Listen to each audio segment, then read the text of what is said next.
औज़ुबिल्लाहिमिनश्शैतानिर्रजीम बिस्मिल्लाहिर्रहमानिर्रहीम। क़ारून हज़रत मूसा अलैहिस्सलाम के चचा का बेटा था। बहुत ही खूबसूरत आदमी था, इसलिए लोग उसके हुस्न जमाल से मुतासिर होकर उसको मुनव्वर कहा करते थे। उसके साथ साथ उसमें यह कमाल भी था कि वो बनी इसराइल में तौरात का बहुत बड़ा आलिम और बाइखलाक इंसान था और लोग उसका बहुत ही अदब व एहतराम करते थे। लेकिन बेशुमार दौलत उसके हाथ आते ही उसके हालात में यकदम तगय्युर पैदा हो गया और सामरी की तरह मुनाफिक होकर हज़रत मूसा अलैहिस्सलाम का बहुत बड़ा दुश्मन हो गया और आला दर्जे का मुतकब्बिर और मगरूर हो गया। जब ज़कात का हुक्म नाजिल हुआ तो उसने हज़रत मूसा अलैहिस्सलाम के रूबरू ये अहद किया कि वो अपने तमाम मालों में से 1000वां हिस्सा ज़कात निकालेगा। मगर जब उसने मालों का हिसाब लगाया तो एक बहुत बड़ी रकम ज़कात की निकली। ये देखकर उस पर यकदम हिर्स व हवस का भूत सवार हो गया और वो न सिर्फ ज़कात का मुनकिर हो गया बल्कि आम तौर पर बनी इसराइल को बहकाने लगा कि हज़रत मूसा अलैहिस्सलाम इस बहाने तुम्हारे मालों को ले लेना चाहता है।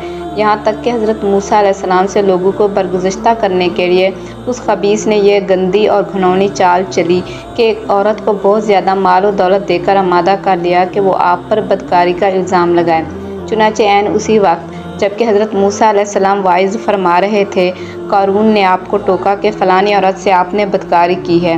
हज़रत मूसा अलैहिस्सलाम ने फरमाया कि उस औरत को मेरे सामने लाओ। चुनांचे वो औरत बुलाई गई तो हज़रत मूसा अलैहिस्सलाम ने फरमाया कि ए औरत, उस अल्लाह की कसम जिसने बनी इसराइल के लिए पहाड़ को फाड़ दिया और आफ़ियत व सलामती के साथ दरिया के पार कराकर फ़िरऔन से निजात दी, सच सच कह दे कि वाक़या क्या है। हज़रत मूसा अलैहिस्सलाम के जलाल से औरत सहम कर काँपने लगी और उसने मजमा-ए आम में साफ साफ कह दिया कि ए अल्लाह के नबी, मुझको क़ारून ने कसीर दौलत देकर आप पर बहतान लगाने के लिए आमादा किया। उस वक्त हज़रत मूसा अलैहिस्सलाम आपदीदा होकर सजदा शुक्र में गिर पड़े और बहालत सजदा आपने ये दुआ मांगी कि या अल्लाह, क़ारून पर अपना कहर व गज़ब नाजिल फरमा। फिर आपने मजमा जमा फरमाया कि जो क़ारून का साथी हो वो क़ारून के साथ ठहरा रहे और जो मेरा साथी वो क़ारून से जुदा हो जाए। चुनांचे दो खबीसों के सिवा तमाम बनी इसराइल क़ारून से अलग हो गए।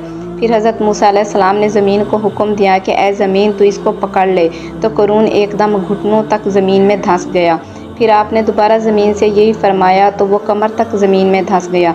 ये देखकर क़ारून रोने और बिलबिलाने लगा और कुराबत व रिश्तेदारी का वास्ता देने लगा, मगर आपने कोई इल्तफ़ात ना फरमाया, यहाँ तक कि वो बिल्कुल ज़मीन में धंस गया। दो मनहूस आदमी जो क़ारून के साथी हुए थे लोगों से कहने लगे कि हज़रत मूसा ने क़ारून को इसलिए धंसा दिया है कि क़ारून के मकान और उसके ख़जानों पर खुद कब्ज़ा कर लें। तो आपने अल्लाह ताला से दुआ मांगी कि क़ारून का मकान और ख़जाना भी ज़मीन में धंस जाए। चुनांचे क़ारून का मकान जो सोने का था और उसका सारा ख़जाना सभी ज़मीन में धंस गए।